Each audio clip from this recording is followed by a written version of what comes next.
नमस्कार दोस्तों, मैं स्वागत करता हूँ आपका अपने फिर से इस एक नए यूट्यूब वीडियो पर।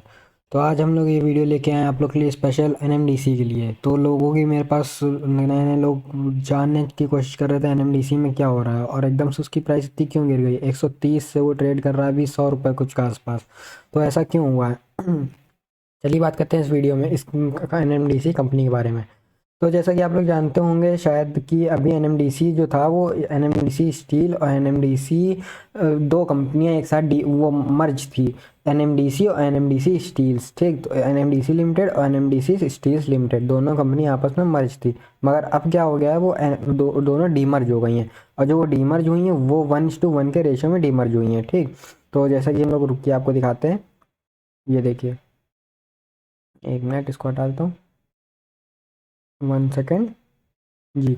ये देखिए, ये जो आपका एनएमडीसी था ये अभी तक 130 के बार अराउंड ट्रेड कर रहा था। मगर अब देखिए, आप लोग देख सकते हैं इसकी वैल्यू उस दिन 27 तारीख को जैसे ही खुला, ये 27 तारीख को 94 रुपीज़ के आसपास खुला था, 94 रुपये के आसपास। और अभी ये 100 रुपये के आसपास ट्रेड कर रहा है। तो ऐसा इसमें क्यों हुआ, चलिए इसमें हम लोग आपको बात करते हैं, एक्सप्लेन करते हैं। ऐसा इसमें इस वजह से हुआ क्योंकि अभी तक जो एनएमडीसी कंपनी थी वो एनएमडीसी और एनएमडीसी स्टील दोनों एक साथ मर्ज थी, ठीक। मगर अब क्या हो गया, वो एनएमडीसी स्टील दोनों डीमर्ज हो गई आपस में, ठीक। तो जो अब क्या हो गया, वो 1:1 के रेशियो में डीमर्ज हुई है। एक मिनट, रेशियो मैं यहाँ पे लिख देता हूँ, ये 1:1 के रेशियो में डीमर्ज हो गई हैं एनएमडीसी और एनएमडीसी स्टील्स, ठीक। तो दोनों कंपनियां जो हैं वो दोनों अलग अलग हो गई हैं। एनएमडीसी अलग हो गई है आपकी, एनएमडीसी स्टील्स अलग हो गई है। तो इस वजह से आप लोग को अब क्या, जो इस वजह से इसकी जो प्राइस थी वो 130 से 100 रुपये पहुंच गई है। क्योंकि दोनों कंपनी अलग हो गई तो दोनों की जो बराबरी हिस्सेदारी थी वो बट गई है आपस में दोनों कंपनियों में। डेप्ट्स भी बटेंगे थोड़े बहुत और थोड़े बहुत एसेट्स वगैरह भी बट जाएंगे। इस वजह से अब मगर ये जो आप लोग को ये 1:1 रेशियो क्यों दिया गया है, इसका क्या मतलब है। अब जिसके पास एनएमडीसी का एक शेयर है तो उसको एनएमडीसी स्टील जो जब लिस्टेड होगी, वो अभी नहीं लिस्टेड होगी, कम से कम आपको 1-2 महीना वेट करना पड़ेगा। वो आपके अकाउंट में, डीमेट अकाउंट में अपने आप ही क्रेडिट हो जाएगी। और वो 1:1 के रेशियो में, अगर आपके पास एनएमडीसी का 100 शेयर है तो आपको 100 शेयर एनएमडीसी स्टील्स के अपने आप ही मिल जाएंगे। आपको उसमें कुछ नहीं करना होगा, कंपनी खुद ब खुद ही देगी, क्योंकि ये डीमर्ज हुई है और डीमर्ज हुई है 1:1 के रेशियो में। तो ये बात आपको याद रखनी है, आपको हमेशा 1:1 के रेशियो में, हमेशा नहीं मतलब इस बार ये जो डीमर्ज हुई है 1:1 के रेशियो में हुई है। तो आप लोग को एनएमडीसी स्टील्स के आपके पोर्टफोलियो में अपने आप ही क्रेडिट हो जाएंगे। एनएमडीसी जिसके पास 2 शेयर है उसको 2 शेयर एनएमडीसी स्टील्स के मिल जाएंगे, और एनएमडीसी के जो हैं वो आपके बने बने रहेंगे। तो आपके पास टोटल 4 शेयर हो जाएंगे, जिसके पास एनएमडीसी के 2 और एनएमडीसी स्टील्स के 2। और जिसके पास 100 है उसको 100 के रेशियो में मिल जाएंगे, 100 एनएमडीसी तो 100 एनएमडीसी स्टील मिल जाएंगे आपको। और अगर आपके पास 1000 है, 1000 एनएमडीसी तो 1000 एनएमडीसी स्टील मिल जाएंगे।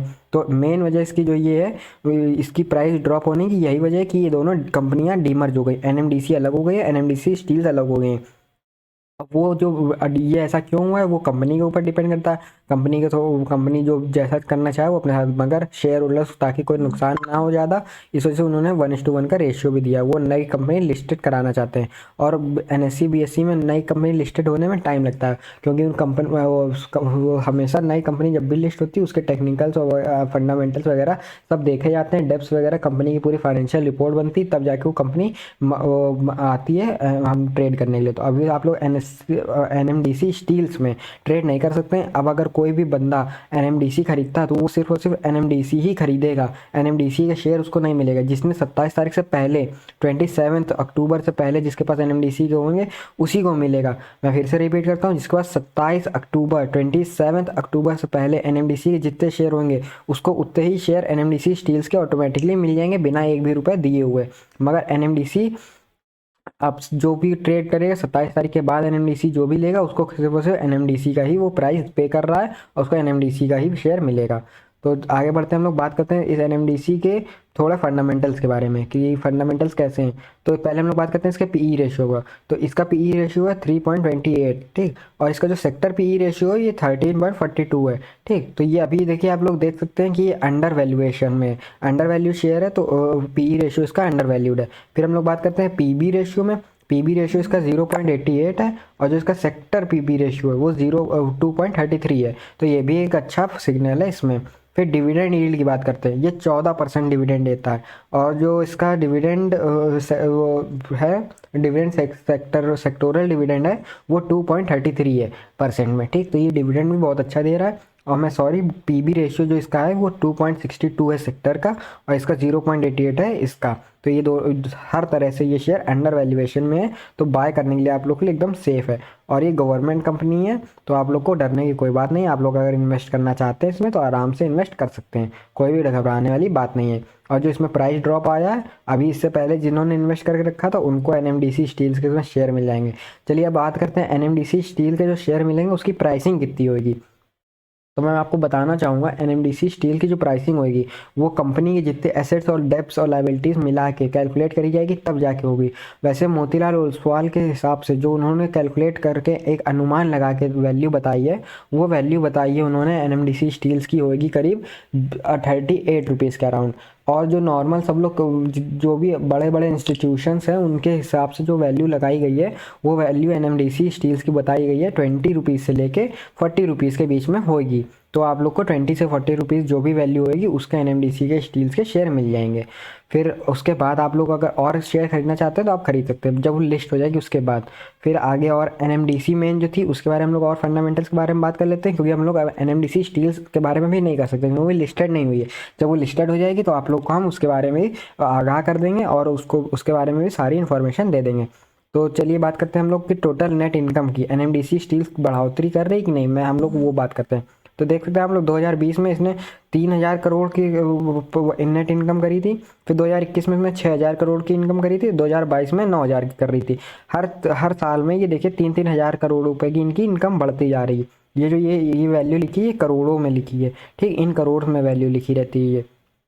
तो इसकी जो आप देख सकते हैं इसकी 3000 करोड़ थी, 3-3.5 करोड़, फिर 6000 करोड़ हो गई, फिर 9000 करोड़ हो गई 2022 में। ये देखिए ऊपर ईयर दिखा हुआ है, आप लोग देख सकते हैं। तो मतलब कि इनकम इसकी लगातार बढ़ती हुई आ रही है और 3 हज़ार करोड़ से बढ़ती हुई आ रही है। फिर बात करते हैं इसकी बैलेंस शीट के बारे में। इसकी बैलेंस शीट कैसे चल रही थोड़ा उसके बारे में बात कर लेते हैं।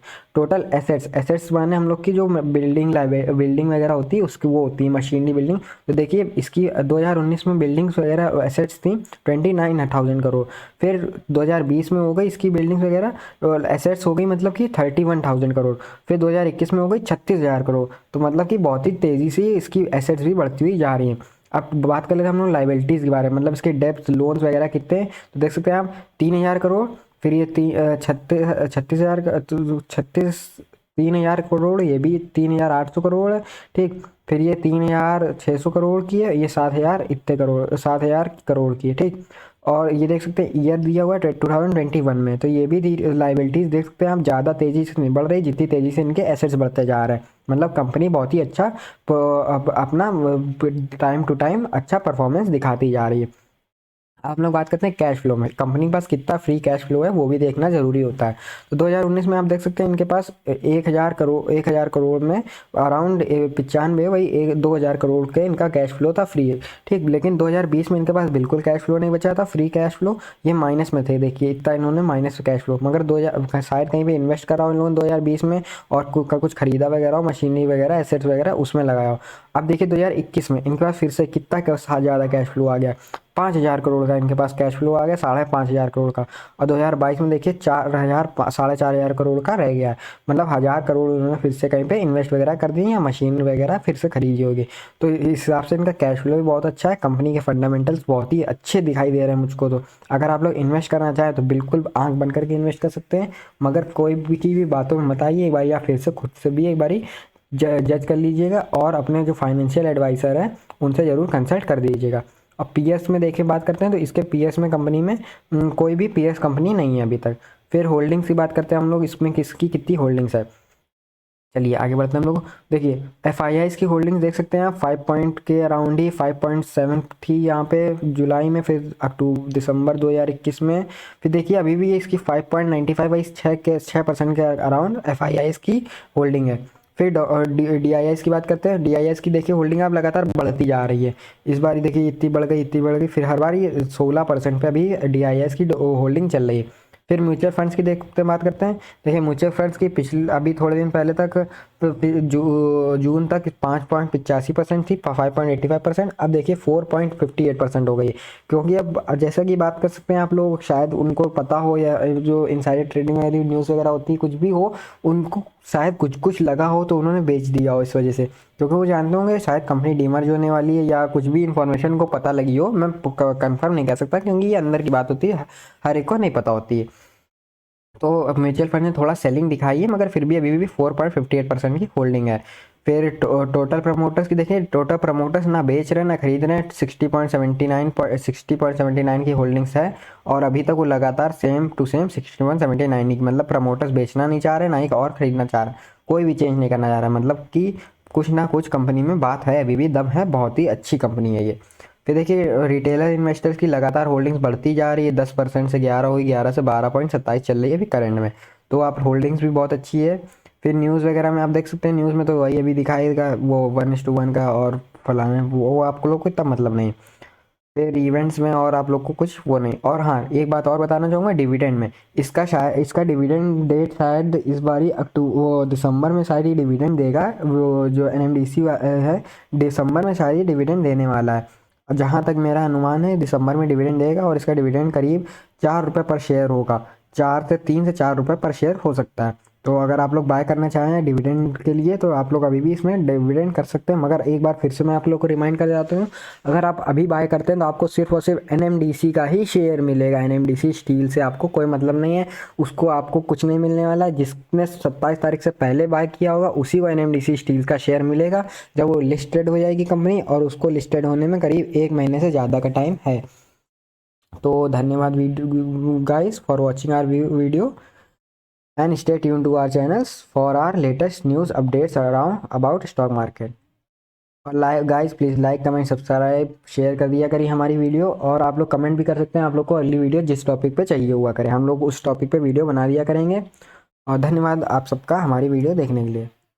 Okay guys, stay happy and be profitable.